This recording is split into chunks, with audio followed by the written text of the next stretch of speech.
Hey guys, welcome back to the Mind Body broadcast with Austin and Marty. And today we are going to start I guess we'll call it a series. We're going to do a Definitely. series of, yes, we're going to do a series of podcasts here breaking down each body part and what our take on how they can be trained for different individuals. Talk about some of the things to consider when you're training them in terms of, exercise selection and execution, things we've seen work, things we've maybe seen haven't worked, differences in males and females, all that good stuff.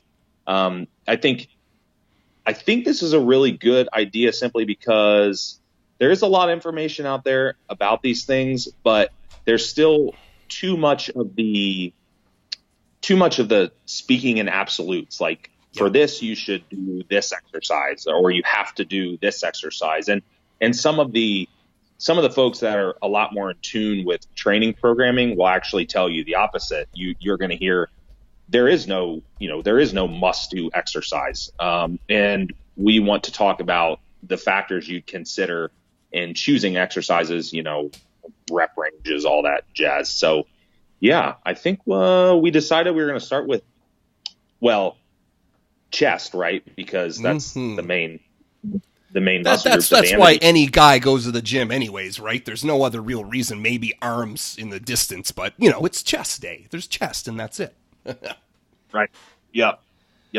So we could do, and I think it'll be kind of important to talk about. We don't have to make this into like an anatomy podcast, but I think at the same time, maybe just talk a little bit about the anatomy of the muscle. Sure. Just briefly. So the main thing with chest, I think, is you hear upper chest or lower chest, or, right, breaking the chest down into different regions. Now, I might get some anatomy experts that'll roast me on this, but there are actually divisions of your chest. So you do have the sternal fibers, you have, I believe it's the costal fibers, and then you have the clavicular fibers. You can probably guess clavicular is the top, by your clavicle. Sternal is the largest portion. That's kind of like the center beefy portion, and then the costal's on the bottom. So I guess technically, yes, you could, train those divisions of your chest. Your chest, I guess you could think of it as like it's layered.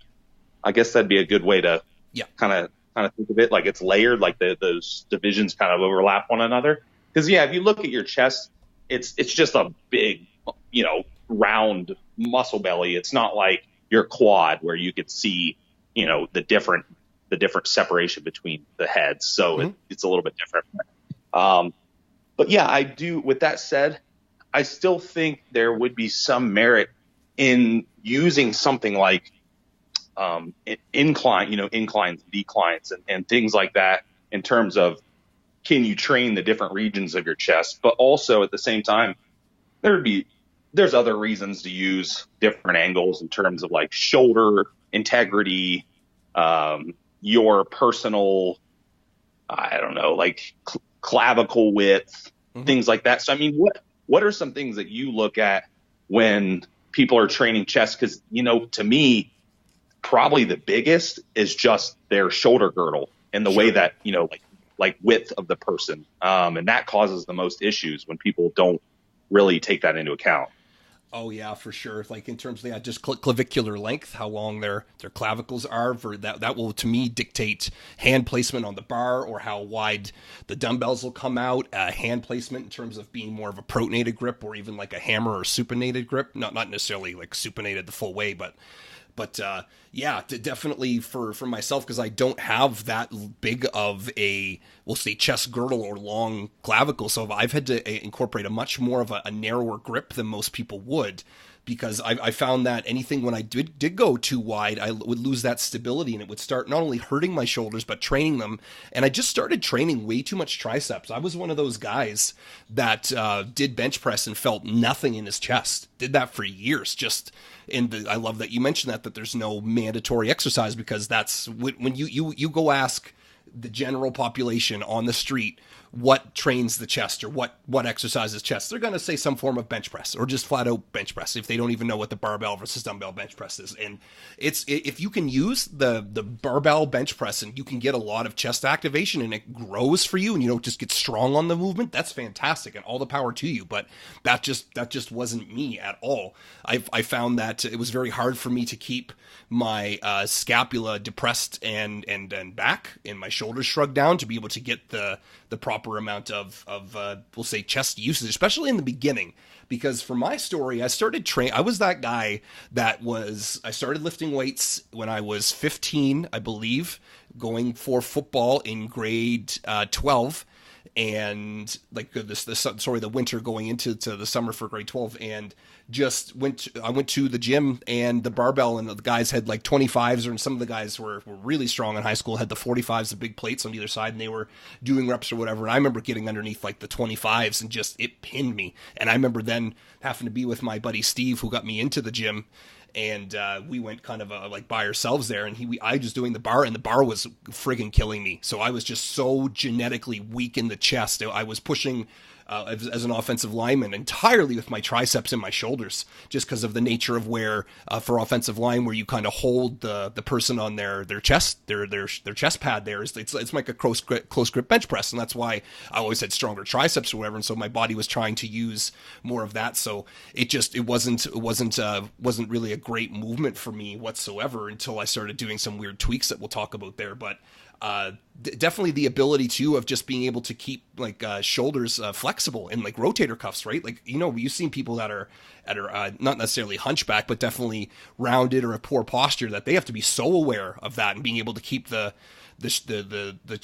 chest open, we'll say, or being able to keep the chest puffed up and without having the shoulders be impinged or having anything going on with their their AC joint there, the acromion clavicular joint, just making sure there's no impingement there. Because it just like the pressing movements are definitely one aspect of it. Because what does the chest do? The chest kind of brings the arm across the body, and also brings it down. That's why some people will feel pullovers in their chest quite a bit, and others won't. Right. Feel it more in their lats, depending upon kind of what they're doing. I remember that old school stuff. Like I think it was Reg Park or someone that said like do a whole bunch of superset your bench press with pullovers and make sure you're pulling from the chest. Like some guys get really great activation with that.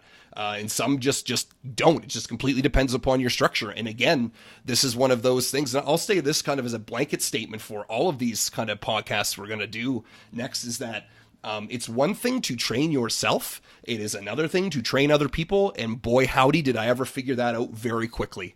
In a sense of when I was a personal trainer, I remember doing like exactly the bench press myself and not feeling it. And I remember watching Steve's chest grow way the hell back when I was 15.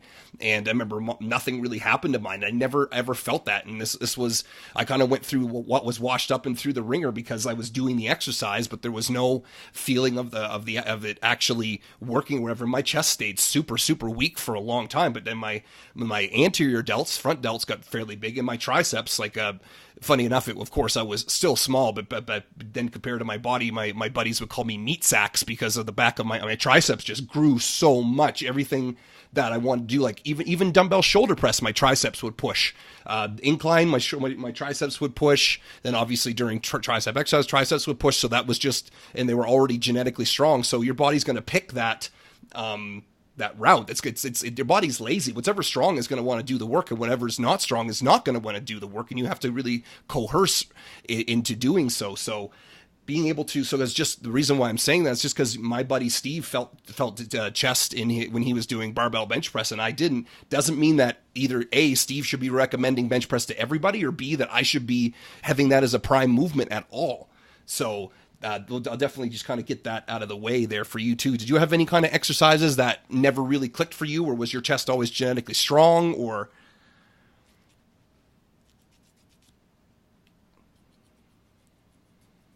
Did I lose you there? No, you're good. You were going off, so I muted myself. I just didn't want to interrupt. No problem. I'm actually the complete opposite of you. Okay. I have a wide shoulder girdle. Okay. And I'm pretty much the opposite in terms of exercise selection too, and bar, hand placement and all that. So I mean, I can feel a barbell presses work fine for me. Awesome. To be honest. I'm jealous. Still envious to this day of people that can do the bench press and feel it really damn good in their chest. Like I can if it's, let's say, second, third, fourth movement in, and the weight's not that high. I'm not going for, I'm going more for reps, something like 12 and up. I can feel it then if I go really slow and control. But if not, I still, no matter how wide I go, even if so the Smith is really good for me because then it forces my elbows to not want to tuck and come in and try to do most of the exercise. But yeah, just the barbell bench press, man, it's never been really really good for me. And then also too, when I had my problems going on, a muscle called my anterior serratus was just crapping out. I'm kind of the perfect example of someone that's not meant to be in the gym, and that's why I was like, screw this, I'm gonna be in the gym. Just very little through the hips, genetically a weakling, right? Like I remember the direct quote, and I probably said this already, but direct quote from one of my football coaches when I did that weightlifting from, I think, November going into August when football came around. So a good 8 months or so of weightlifting. One of the coaches said, "Oh, look, McPhee got strong." And then Steve would say, "Don't you mean stronger?" And my coach said, No, he was never strong before. So there I was playing football for 6 years, just having this really, really weak upbringing and being able to and how I played offensive line, I was just more tactical than anything, just kind of used my brain to kind of, I did a lot of cut blocking and things too, to kind of get guys to slow down. But then again, it was more triceps than anything. But yeah, so so for my anterior serratus there, which is one of the muscles that kind of holds your scapula kind of down and keeps your shoulders from getting all wacky and wobbly, that's always still been very weak on me. And it ended up screwing with my lats. So to be able to hold my shoulders down and back, especially for something like the bench press where the weight is directly over top of me and I have nothing but gravity going right down and holding my scapula into place there, it's just not a prime movement for me. So for me to ever start my workouts out with a bench press as a heavy movement right off the hop, it'd just be so nonsensical for me. I would just end up feeling fried in the shoulders and the triceps with literally zero chest pump. So that's just, so you haven't been able to have have you ever had problems with growing a certain part of your chest, we'll say? Yeah, I mean, well, the only downside of that is my pec, like the actual pec, where it ties in at the sternum, and then it obviously ties in over by the anterior delt. It's wide. It's a big surface, right? You know what I mean? So it's a wide surface. So the upper portion, or the clavicular division, I guess, as we call it, filling out that area has been just a timely, it's just taken a long time, just because the pec itself is just a big surface. But as far as the exercise selection goes, I'm not overly strong. I'm not, entering any powerlifting meets or anything, but I mean, my barbell pressing feels good normally. I mean, even as a first exercise, it feels okay. I've actually recently, this off season, I'm going to start doing something that a lot of people don't even talk about doing, is I did start training my front delts directly. Okay. You've never really had to do front raises or anything else? Well, a lot of people don't do them, because they say, they talk about how they get worked indirectly so much on just a lot of things, like anything to the front where you're moving your arms or training your chest. A lot of people just don't have to train front delts a lot, and I noticed too that in my front poses that my side delts, they look good, but when something like a rear double bicep, where you see that shoulder rounded out, you know what I mean? Where it sticks up above the trap, that front delt, I'm like, oh wow, that front delt's kind of shallow, and from the front it's kind of shallow too. So I hit my chest, my pec fibers so good that my front delts don't get any activation at all, which I mean, it's good from shoulder integrity, right? I mean, it's a good thing from that aspect, but they don't get worked indirectly. Same with the triceps. I don't feel any, pretty much anything in my triceps when I do presses. Okay. So I have to do a lot of direct tricep work, but just the other day, I've started adding in some barbell pressing back into my programming since my show. I did barbell presses the last couple weeks right off the bat, first exercise, but I worked up slowly in weight, so everything was getting warmed up well. But dude, my pecs were just toast. They hurt so bad. Toast. So, but I think some of it too, another thing that we kind of segue into, and we can apply this to each muscle group as we go through, is just your active range of motion. Yes. Like actually training in the right, and I say active range of motion because if you can, for example, like if you can come down and let the bar touch your chest, okay, that's fine. That doesn't mean that that's your active range of motion, because you're not. Easiest way to think of it is, at which range of motion can you keep tension on the muscle the whole time? This isn't powerlifting. It's not like we're not having to go from point A to point B to hit depth, because the judges are watching us. This is how can we place tension on the target muscle? So, when it comes to chest, yeah, okay, you can probably, a lot of people come down, touch the bar on their chest, whatever, but you'll notice some things that happen, like from the side view. You'll notice that the plane of motion of their elbows, when they get down far enough, their elbows will tuck way back because their pecs can't stretch any further, or they lost, They lost tension on their pecs, or they will lose, that tightness in their scapulas, because you were talking about pinching your scapulas back. They'll lose that, that tightness there. Or their hips will fly way up because they're trying to like meet the bar, with their body. Sure. Yep. So something, in those things, you'll notice those things start to happen when you're out of your active range of motion. So if you can come down, and if you come down that far pretty much to your chest, and you have no shoulder pain, you are placing tension, that's okay. That's not unheard of. Like, I do genuinely, there are people that have a range of motion like that, especially females, I tend to notice, have a little bit more, I'll call them gummy joints, like the Gumby joints, where they where they can move through that. But if you don't, then there's nothing wrong. I mean, there's nothing wrong with stopping right above your chest with the bar. That's okay. Yes. It's fine. I mean, it's not. And we can talk about that on other muscles too. I mean, there's absolutely nothing wrong with that. I mean, heck, they even make, like, there's companies like, I'm sure there's a bunch of companies that make them, but I know like Elite FTS makes the shoulder saver pad. Yeah. Where people with shoulder injuries primarily will use it, because when they come down too far, that's when they're impinging their shoulders. They're not they're not keeping that tension on their chest, because a lot of the guys that are using them, like the powerlifters, right? They have to come down. They have to touch their chest. That's part of the rules. So years and years and years of doing that outside of that range of motion where they're keeping tension, you start running into issues. But as a bodybuilder, train in that active range of motion. And that's the same thing with dumbbells. You don't have to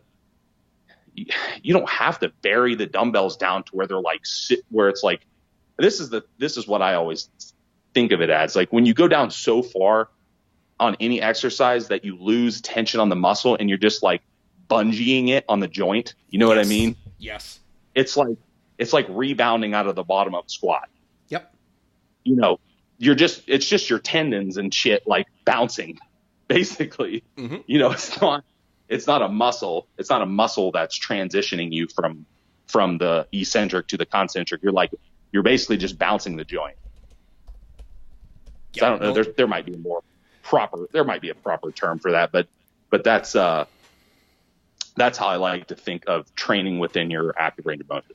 Yeah. So for the bouncing, you said some great things I'm going to piggyback off for sure. Because the bouncing, not only will you never not see it, you're always going to see it in the gym. Because why? Because that's such a powerful force. And of course, people get caught up in the weight. I'll make the disclaimer again here that anyone that is listening, this is for bodybuilding. This is for shaping. This is not for pure strength. Like I'm glad you made that kind of distinction there too. But there is such like a vastly different training than there is for strength. strength or there is for power or powerlifting than there is for bodybuilding, in a sense of building and shaping the muscle. Like literally, it's too funny. Not even a day ago, Scott Abel put this up, and his quote was, "For building a great physique, you should work the full range of the motion of the muscle, not the movement." And that's exactly it, because there are, and holy crap, did I ever wish I knew that. And I dove so much into, we'll say, the propaganda, which I think he also claimed and coined it as personal trainer paradigm blindness, which is you take a look at an anatomy book, and just because, yes, the chest does move or has an active range of motion from A to B, does not mean that that's the active range of motion for training the muscle itself in terms of for especially for, we'll call it, hypertrophy potential, because then you're going to be bringing some other muscles in. And that was it for me too, because I have hyper flexible shoulders. I've always been able to, like, and it's a problem because I would never have a problem. Like, I could probably, if I had a set of dumbbells, I could probably have them come down so low that my elbows would almost touch behind the bench type of thing without feeling any kind of pain. I've been very, very lucky that way and fortunate, but it's also, it's a weaker shoulder girdle too. So I'm also more apt to tweak something like that. But I remember it's pretty much, and I know, like, I get fought on this quite a bit because it's not the range of motion, and there are the range of motion police out there that are going to probably argue with this, but it doesn't matter. But ever since I started doing this, it's been way better. Is that for movements like a bench press or a like incline press of dumbbells or whatever, it's once your elbows hit kind of perpendicular and they're kind of flat around the, like, you could draw like a line, like put a meter stick or a tape measure from your elbow to your elbow on the bench. That's exactly the range of motion. Going a little bit lower than that, it's like you said, as long as you don't lose the tension in your chest, sure. But I know as soon as I do, and I go lower than that, now instead of my chest working, my elbows will then start tucking underneath me, and it will open up, and I will start, and that's right when I'll start recruiting my anterior delts, or I'll start pushing up with my triceps. So I'll stop like about, it's not even necessarily like some people will say, oh, just like to make it brain dead, stop like a fist above your chest type of thing or whatever. But it's just go slow enough, like here and there, and kind of recheck yourself and see when do you stop feeling the recruitment in your chest. If you go down such a height and you come back up and you feel nothing but your chest, keep that. If you go a little bit lower and you stop losing it in your chest, you just don't feel it anywhere, you're just feeling like you're doing a movement or whatever, then that's telling you something. And boy, that might be my one thing to say for chest training is figure out that range of motion for yourself. Because like how you're talking about too, the clavicular portion of your pec, that's exactly it for me, where I have troubles filling in the gap too, because once I go too low, my shoulders will start to round because of that weak serratus. And then before you know it, I'm losing tension in that area. And there's a significant dip there on me, and like you can see my collarbones when I saw him. I don't have the Dorian Yates effect where you can't see his collarbone at all. It's just pure muscle, or anyone else really. But yeah, I was always able to develop more of the lower outer pec, I'll call it, if I had to, just predominantly because that's just where all the tension would always stay when I was doing any of that kind of correct chest movements. But yeah, I'm really, really happy you said that about the active range of motion. This could even be with pec flies too. This could be with machines, could be with anything. And so in the way you avoid that, and you avoid people saying, well, that's not the full range of motion, is that who cares? Especially as long as you're controlling, and this should be a pretty damn general rule for almost everyone in their training, is you should be controlling the negative, the eccentric part of the motion to the point where at any given time you could switch directions and go back up without a huge and having to kind of slingshot it back. And because like if you're just, and that's when the growth's going to happen too. And thank gosh that's getting out there a little bit more in terms of that you should be controlling the weight, not just dropping the weight, like dropping the weight and then driving up and getting just the concentric, the positive part. And that's where you will build strength, but you won't be maximizing the muscle growth and muscle size by any stretch. But yeah, that's kind of a good gauge, is that you should be lowering it. And like some people will use the timing for their training too. I know Milo Sarchev was huge into that, and some other people, but I think that's a little bit hokey in terms of being counting like kind of 1, 2, 3, and then up for 2 seconds, then down for 3 seconds. I think that loses the focus of the training. But yeah, you should be going down a controlled enough motion so that as soon as you feel that, we'll say maximal stretch in that the desired muscle group, then you can push back up and switch directions there.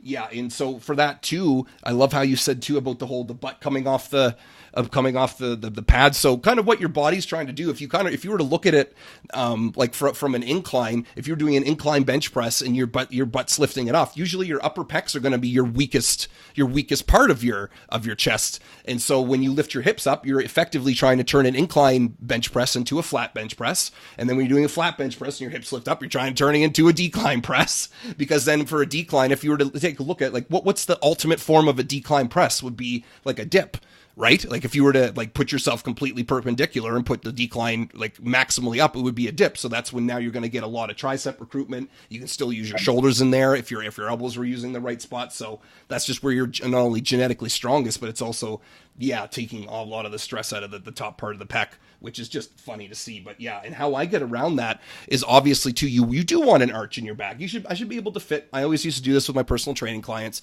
You should be able to fit my arm underneath your lower back. You should not have your lower back flat against the pad. But I found for whatever reason that I was able to kind of do like a hyper arch, like almost like how powerlifters will do it to try to increase that, to decrease that range of motion and increase how much the lower pec they can use and just be able to get more leverage to move the weight, which is not the point of what we're doing here or on this podcast. But if I were to just flex or contract my abs while I was doing, especially the last couple reps, that will put my torso exactly where I should be. And I don't know if it's worked for a couple other people too, but that's always what I do. Or if not, I will actually overarch too much, and then I would just start losing the feeling in my pecs too. So that was just something I've really kind of come up with over the years that really, really helps me out. For clients that have seen lots of, you'll say, chest problems, what have you recommended them to do? Well, something that we didn't really talk about yet, but we can cover too, is just like exercise sequence. Mm-hmm. And yeah, I mean, obviously the activation is going to be key, but there's people that might just need a little bit of extra help, so you might, in terms of exercise sequence, being strategic and how you place your exercises is going to be important as well. So it comes down to a matter of, okay, if I take my quote unquote bigger movement, like your heavier dumbbell presses or barbell presses or whatever it is, well, if I put them later in my workout, I might not be able to use as much weight, obviously, but at the same time, if I can't feel them, then that also defeats the purpose and puts me more susceptible to injury and what have you. So, doing things like, if you want to call it pre-exhaust or whatever, whatever name you want to give it. That's all applicable for sure. I mean, there's a million ways to do it. I mean, you could do any single joint movement or like isolation movement or whatever right off the bat if you really wanted to, like a fly or a machine, or use a machine press that it allows you to just isolate the pecs. You don't have to worry about like stabilizing the weight, for example. All that's fine. I definitely use that stuff with some people in their chest training, along with just like the cues and the cues and things that you said in terms of activation, or even rep ranges. Even I hate to. It's not the most scientific explanation. And the thing is too, we know that you can grow in a whole different variety of rep ranges, but at the same time, hey, if that lactic acid buildup helps you feel the contractions better, that's great. That's nothing wrong. There's nothing wrong with that. You might want to use a little bit higher rep range, because if you can feel that pump or that metabolic waste, all that buildup in the tissue, of course you're going to be able to contract the muscle better, right? Mm-hmm. Just because it gives you something. It's kind of like something that I used to do with people when I would train them, when I used to do more personal training. And even now, if I have a client come out here, one little easy thing I can do is I poke the muscle with my fingers. Oh man, absolutely. Yep.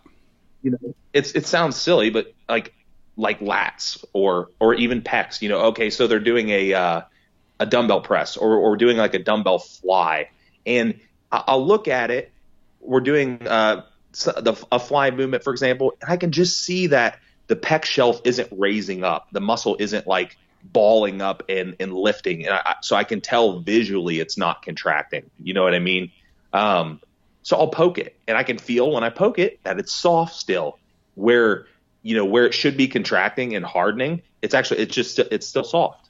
That's because, there is no neural connection there. Their nervous system or whatever, they just don't have that good mind muscle connection. So little things like that, like poking it, or if you don't have anyone to sit there and poke you while you train, train in rep range, different rep ranges. Use a pyramid, like a reverse pyramid scheme even. Start with a little bit higher rep, get a little bit of metabolic waste build up in there so you can feel the muscle fill up with blood, fill up with a little bit of that waste, and you're gonna be able to feel it better when you get to your heavier exercises. Will that compromise your performance in terms of how much weight you can lift? Maybe. It might. But at the same time, again, it doesn't really mean anything if you can't, if you're not activating the tissue. If your anterior delts and your triceps are doing everything, well, that, your extra 25 pounds on your bench press doesn't really make any difference at that point. It's not really giving you any advantage. So yeah, so exercise sequence, if you need to, you can always put things earlier in the workout that you do feel better, and then move on to your compound movements, your barbell presses, your dumbbell presses, and then again, using maybe a slightly higher rep range that gets a little bit of a pump and gets a little bit of metabolic waste buildup will also definitely help. And then there's also just a variety of like activation exercises and things you can do. Is that something that you ever have clients do, like go through any type of, I don't know if you want to call it a warm up or activation work with certain muscles? Yeah, especially if they are interested mostly in like bodybuilding, like, which is what we're doing, and they don't either A, have that mind to muscle connection, or B, they don't feel the lifts in the where they should. Yes, absolutely. I have either that, or I have certain exercises that are more pec friendly, in terms of just because of how I've had so much issues with it over the years, and had to really kind of reverse engineer and just start doing some weirder stuff, because I don't even know if I knew what pre-exhausting was called, because I know that there was at least the bigger reason when I started first hearing about pre-exhausting, why people were doing it, was so that they could lighten the load in the maximum lifts, we'll say, like such as a bench press for chest or an incline barbell press, so that their joints would maintain their integrity. Because if they were to do, let's say, 3-plate incline bench press off the start, and if they did like a fly and then something else before, and then they were do something like a 2-plate or a 2.5-plate incline, it would be able to save their shoulder integrity, and that's why they were doing pre-exhaust. And I was like, oh, okay. But then for me, it was more of an activation exercise, or something that I actually felt, and that was, I would call them the Marty Peck decks. And it was funny because I remember discovering these way back when I worked with John Meadows, and he was because I said, man, I'm just not feeling anything in my chest still. And he's like, okay, cool. What do you want to do? And I was like, I don't know. I'll go goof around in the gym. And so I did. And I kind of would put my body on like a 45-degree angle, and I would do one arm pec decks with my hand pronated, so with my palm facing down, not on the handle, like kind of up or whatever. And I would turn myself to the side, and I can take a picture or something of this if anyone wants to see it. I put it up on my Instagram a long time ago, and that was literally, for the longest time, the only exercise that I felt in my pec, let alone entirely in my pec. And so I would start out, and at one point there, I think I was doing something like 5 or 6 sets of just this exercise, one arm then switch, and work up to a weight and just see where I was comfortable. I had my other hand kind of on my shoulder and down, and also sometimes I would have it on my pec, kind of exactly what you're saying, like in terms of, so that like, hey, this is my chest, this is what you should be pulling and pushing with. Because it is like as much as chest is a pushing movement, like in terms of the way that you can think about it, it does pull the arm across the body. So it's just whatever cues work for you are going to be, in finding those out, is going to be such a trick for it too. Like I had to envision that I was pulling, like my pec was pulling across my body, and I kind of was like throwing it out in front of me without really moving my scapula. Like it's the strangest thing to hear, and it might be confusing some of you. It's heck if it's even confusing me a little bit, but that's what I had to do, and kind of put my one scapula on off the bench and kind of nestle it into like a groove improve there. And it was just the weirdest thing. And then so being able to do that first, and so John and I worked it into my programs that I would start out with these 4, 5, 6 sets of the Marty one arm pec decks, and then I would move into an inclined bench press, and I would probably be able to do about 40 or 50 pounds less than what I would if I started out on it or whatever, like if I was doing a set of 8 to 15 or whatever. But then over the months, I was starting to be able to recruit my chest on presses. And it took forever. This would have been when I was, 20 something, 23, 24. So good 10 years ago or so, I would have worked with John. And but it started to work, and that's just it. Is that would I recommend that to a lot of people to start with my one arm weird pec decks for 5 or 6 sets? Nope, because they probably don't need it. But that's what it took for me, and I will still incorporate those very heavily into my chest training, especially if I start to not being able to feel it, or if I'm going to do a lot of like lower rep stuff. So for me, personally, to go very heavy with chest training is just it doesn't make any sense. Not only will I lose control of my left side there because of my back and my anterior serratus, it won't be able to hold the weight up, but I will start losing feeling in my chest. So I'll do more isolation than compound, and that works for me. And I've had to do that with some other people too. Or what also used to work for me quite a bit was John had these in most people's programs back in the day, was he would put 2 benches together and do push-ups. And just because, and then so I had to reverse engineer it and take a look at what the exercise was. So it was, I didn't have to use, there's no gravity fighting against me to keep my scapula in place. So that's what a push-up is. It's like, you're not doing a bench press. You're literally in the exact opposite position, pushing yourself away from the ground. So then I didn't have to do as much work to hold my scapula in place. And then being able to come down with my hands at the end of the bench and keep my elbows fairly wide and just keep on my toes there, almost like a modified version of, we'll say, the girl push-up, what that was back in the day. And doing those at the end of my workout and being able to really shove the blood into my chest and being able to really just kind of constantly just go nice and slow and feel on my chest, that made a world of difference. And that would show my chest, this is what you do. This is how you do. And I played around, and I found that if I went a little bit closer with the benches, 2 benches in between the normal, I would feel that. And so then I would start dinking around with those. You ever seen the perfect push-up handles? They're like basically just handles that pop you off the ground so you can be able to do it. Yeah, exactly. Yep. And I found like putting those at a certain angle, like I'd usually go a little bit more supinated or more of like a hammer grip, and I would go a little bit closer and then it was the wildest thing to say in my head, Marty, don't use your triceps. Don't use your triceps. I basically like just envision that they weren't part of my body. Like if anyone doesn't think that this is such a mental game or such a where you need to be during the set, oh my God, they're lucky. Let's put it that way. Because I, especially for my chest, which has always been my genetic shortcoming, my genetic shortcoming. I built a pretty decent chest, which took a lot of tears in terms of why isn't my chest growing and lots. But yeah, it is. And I'll probably start saying this now, and I'll probably mention it in every podcast. One of the great things that Dante Trudell would say, the inventor of dog crap DC training, was if you aren't feeling an exercise or you aren't feeling a muscle group work, you got to get weird with stuff. You got to find something that will work for you, that there's constant tension. Usually it's going to be a machine or a cable or a pulley or something, as opposed to a free weight, and you're going to have to hammer that into the ground and get stronger at it and get better at it. And holy crap, was he ever right. And for me, that was that one arm angled pec deck. And there was another one too that he came up with. I bet you remember this one, where you had those old school, remember they were called like the butterfly press, where it was the pads instead of the handles on the pec deck. Do you remember those guys? Yep. And and he had this exercise too, and I've got a video of this up on my Instagram as well, where you put the butts of your hands on the pads. You don't put your elbows in with your elbows at the bottom and your hands at the top. You actually put so you're doing I call it the monkey with the cymbals, how they go with the cymbals.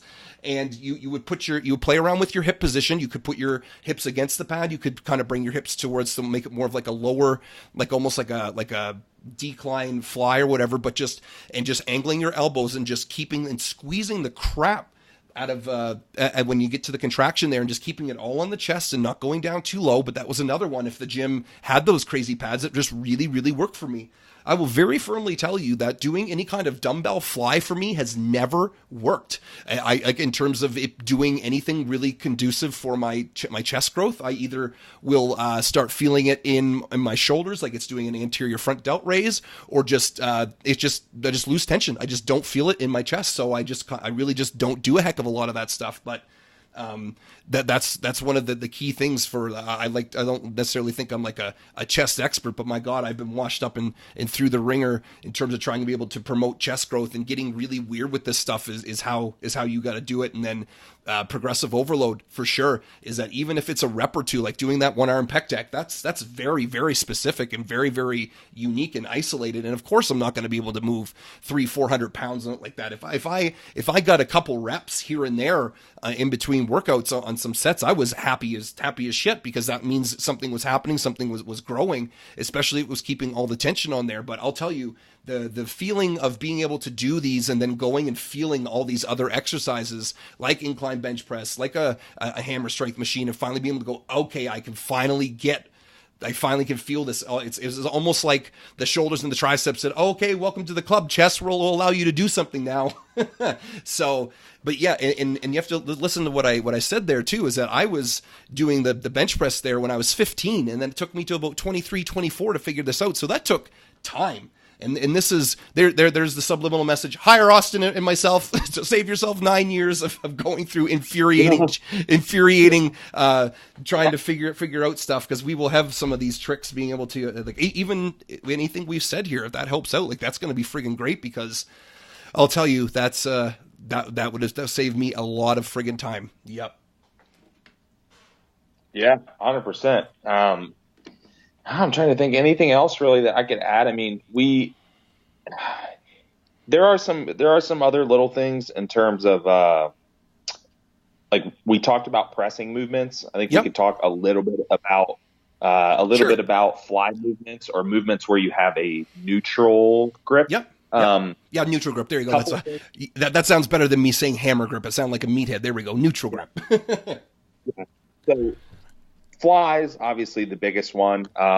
Couple little mistakes that I see in flies. I mean, you touched on that already some, but also for someone with maybe a normal, I don't even know what normal would be, shoulder girdle. I see just collapsing the chest at the end, or rolling the delts forward at the end. That's a big mistake. You will lose tension on the pecs that way. So kind of creating like that. It almost looks like when your hands touch at the end, like you have a circle. You have a big circle from your hands all the way around your body. It's like a big circle. You shouldn't have that. You should have the way I normally teach it if I'm working with someone is we'll keep a pretty neutral shoulder girdle. So I don't want my scapulas completely pinched back like I'm trying to glue them in place when I'm doing a fly. I don't have to have them like that. I'm pretty neutral. I'm just flat across the back, and I'll keep my shoulders. Biggest things on the fly movements is keep your shoulder girdle planted down. You don't want your traps pulling up to your ears. That's a mistake. I see that a lot as well, because then your front delts will definitely do the work.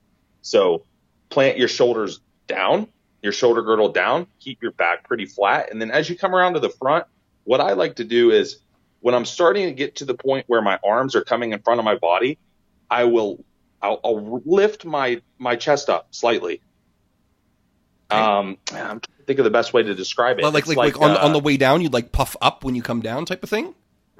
So when I'm about to squeeze at the end, I'm bringing my fly around. I like a pec deck. It's the easiest way to look at it because, you're sitting upright. So someone's looking at you.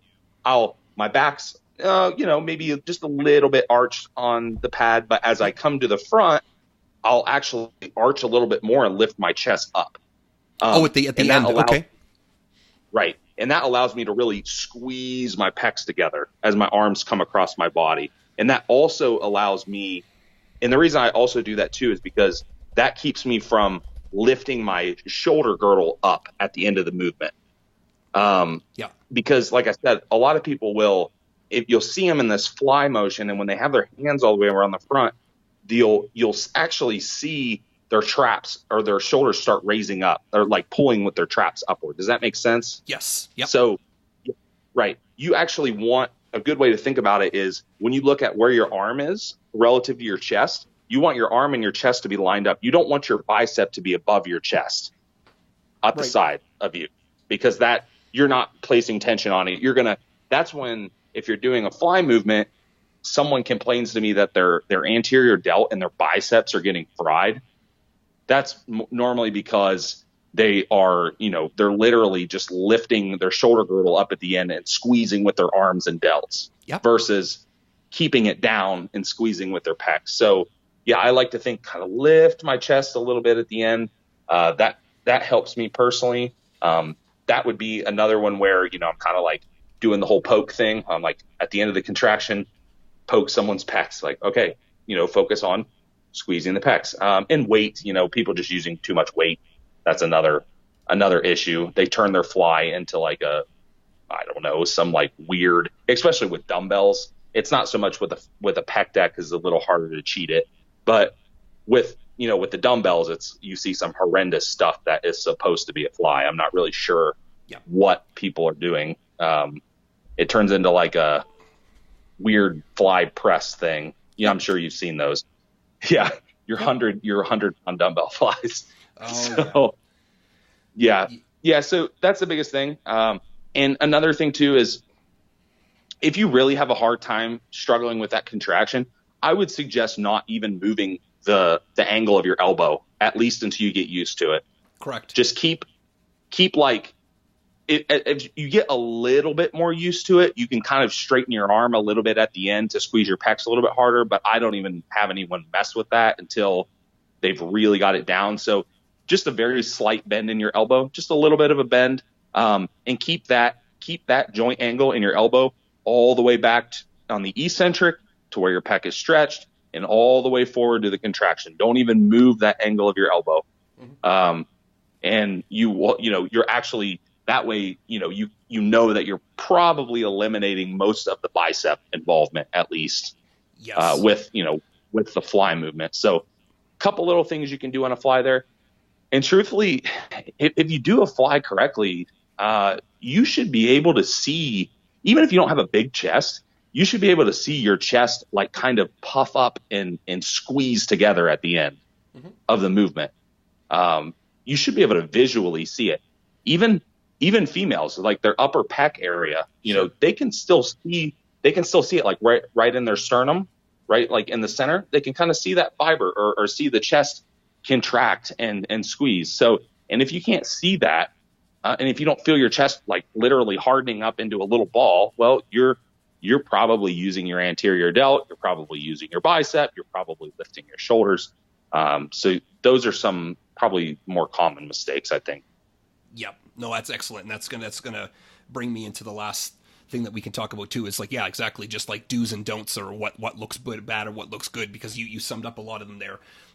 So definitely what not to do is the exact opposite of what Austin's talking about in terms of the fly. Is like, you'll see people get to a certain point, let's say 3/4 of the way, 2/3 of the way, 7/8 of the way, and then they'll protract their scapula forward and round their upper back to get the movement the full way so that their knuckles touch. That's exactly what you don't want to do. It's completely taking the chest out of the movement almost entirely. Like, I know it looks a lot like people are doing the crab pose for the most muscular, and it just they end up just they just lose recruitment and all of that. But that's a horrible place to put your posture. Like, if you see someone doing this with their upper back rounded on the pec deck, and like you see it a lot, and even too on hammer strength presses machines, people will get to that almost we'll say to lock out, or 2/3 of the way, 3/4 of the way, and then they'll jut their shoulders off. And funny enough, I actually will do just that movement, and that movement only, from scapula retracted to scapula protracted with my arm straight, to work my anterior serratus, because that's what's doing it for the most part. So that's what you're doing. You're doing like a weird serratus training at the end of your movement there. So that's something you want to kind of stay away from for sure. Also on any of the pec handles too, or even the cable crossover, just like with arms, be sure you're not doing like a weird wrist curl at the end too, because that's going to really also take the movement off of your chest as well. What else did I have written down here really quick? Yeah, don't round at the end of the fly. Oh, real easy, quick way to do things, especially if you're not seeing yourself too, is either have someone look at you or have someone video you when you're doing like a dumbbell flat fly, incline fly, decline fly, whatever. And a really easy thing to remember is hands to the eyes for presses and flies. Is that so when you look up at the ceiling, you should see the dumbbells right at your eyes. Because if not, people have a really big tendency to put them a little bit too far forward. So your arm should be straight up and down. Like you take a look at it from the side. So when it comes out, it should not be going more forward or moving forward, because then that's going to put more tension on the anterior delt. And it's just like you said too about the whole biceps during the movement too. A really easy way to kind of look at that is what does a curl do? Like if you were to go into the bottom of a fly position and you were to literally flex your elbow, as in bring your elbow or your wrist towards your shoulder, that is a bicep movement. So if you widen your angle from your elbow, and then you're coming up, you close that in. There's the only way to do that is by your bicep. That's it.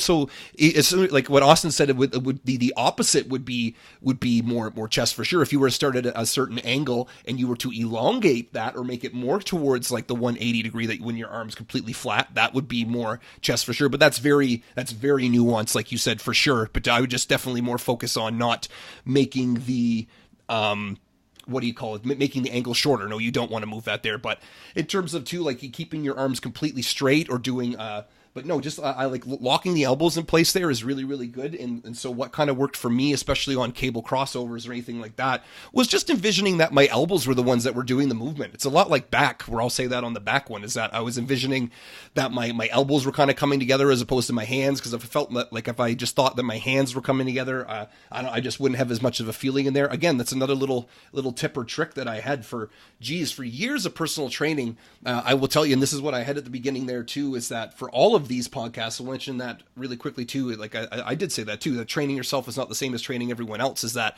I would say cues to people that would work for me, and they would say, nope, that's not working for me. And then I would have to kind of, then I would, if I was stabbing them, like if they were doing chest and I was poking them, just like Austin said, poking them in the chest. Do you feel it here? No. Okay. And then I would move their shoulders, physically move my shoulders with their hands. Because sometimes people have no idea. If you were to walk up to, I know I'm going off here. If you were to walk up to the average office worker and just kind of put your hands on their traps and give them a shake, they will probably depress or lower their scapula or their traps by probably a good half inch, 2 inches, because everyone's just so stressed, or they're raised up, they don't even know they're doing it.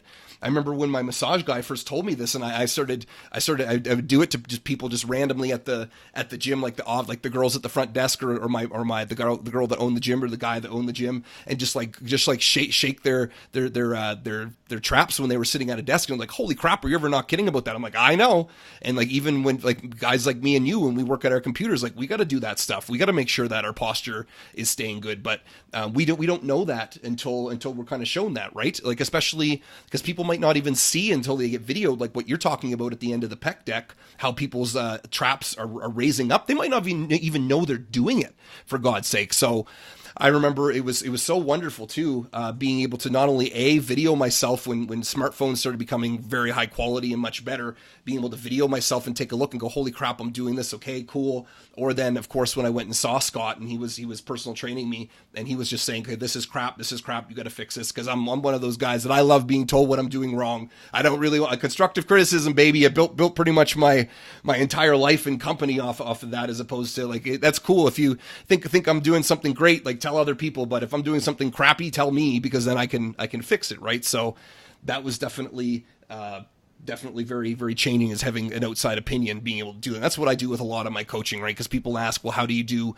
personal training or exercises corrections by online only? I say video them. I have people video them, and then I'll say, okay, this is great, this is bad, this is what to do. So that's the easy way around it. So then too, for maybe the last thing, we're coming up on 53 minutes here, but for, let's say, like exercise selection and like how to actually train your chest, is that figure out your recovery time. The training twice a week is probably going to be pretty optimal. Having just one big all-out chest day is kind of a way of the past now, because like if you were to take, let's say, I don't know, let's say I'm just going to pick six exercises and however many sets and reps, and you were to do them over one day, those last one or two exercises are probably going to be pretty crappy in terms of power and force being able to generate. If you were to do 3 exercises on one day and 3 exercises on another day, you'll just have more gas in the chest and being able to find out the recovery time there too. Like Austin said, play around with the rep ranges for sure. Like I used to get up to sets of 20 to 25 on those pec decks. And I know that Dante used to recommend doing sets of about 25 rest pause reps on those really high ones, because if you don't feel your chest, going heavy is just, you're not going to feel your body part more by going heavier. If you can't feel it, if you can't feel your chest doing a push up or doing like an off your knees push up, then you're not going to be able to feel it with a heavier weight. So just starting out like that, it'd definitely be it. But yeah, don't be scared to go a little bit higher outside of those ranges, especially for the finesse movements like that. But then, just like, I'm probably going to recommend this for almost everything, is that staying in that 8 to 12, 8 to 15, maybe going down to 5 or 6 if you're looking for some kind of power or to just really get kind of your strength up. But having that be the basis of it is just kind of not it. But I would say doing something like in the range of 5 to 8 for flies is just a little bit nonsensical, because that's just when you're going to start getting some stuff on the shoulder girdle that shouldn't be there, that you could just use it so that you're either on the Smith or using a barbell. That's not going to be as scary or potential for harm or injury, as opposed to doing like a really heavy weighted fly. Like when you come down, like if let's say your elbow shoots out a little bit too far on an incline fly, and then they're going out too far, you lose control, and then pow, something can happen. Just prevention type of thing, right? But other than that, that's it from me. I'm good. Yeah, I think that's great. I think when I talk about rep ranges, the activation stuff's important. And then also, I mean, for the sciencey guys out there, that follow guys like Brad Schoenfeld's research, for example, he talks about you can essentially progress in damn near any rep range. That's right. At this point. We know that. Train in the rep range that you can get the most hyped up for. Find the rep range that you feel it the most. Absolutely. So do that, and then the rep ranges that, and we can talk about that on some other exercises as well. You're probably not going to get that hyped up for like a 25 or 30 rep barbell bench press. No, that's progressive right. On that. Now for a bicep curl, you might love that because you love that burn. You know what I mean? So that might work. But yeah, just enjoy what you're doing. Spread out your volume throughout the week. That allows you to recover the best, like Marty said. Maybe also not train, maybe back off something else a little bit that's taking like, hey, my legs, I have good legs, so I only train my legs once a week, and I let my recoverability focus on arms and back because that's what I'm trying to build up. Yep. You know what I mean? So got it. Stuff like that. But yeah, that's good for me for today. Next time we'll cover, I don't know, something. We'll surprise you guys. Yeah, we'll surprise you. You'll have to be left on the edge of your seats until then. But yeah, I hope that was super helpful for everybody. And so that was one of the partner series here. And so from Austin and Marty here at the Mind Body Broadcast, we'll catch you next time.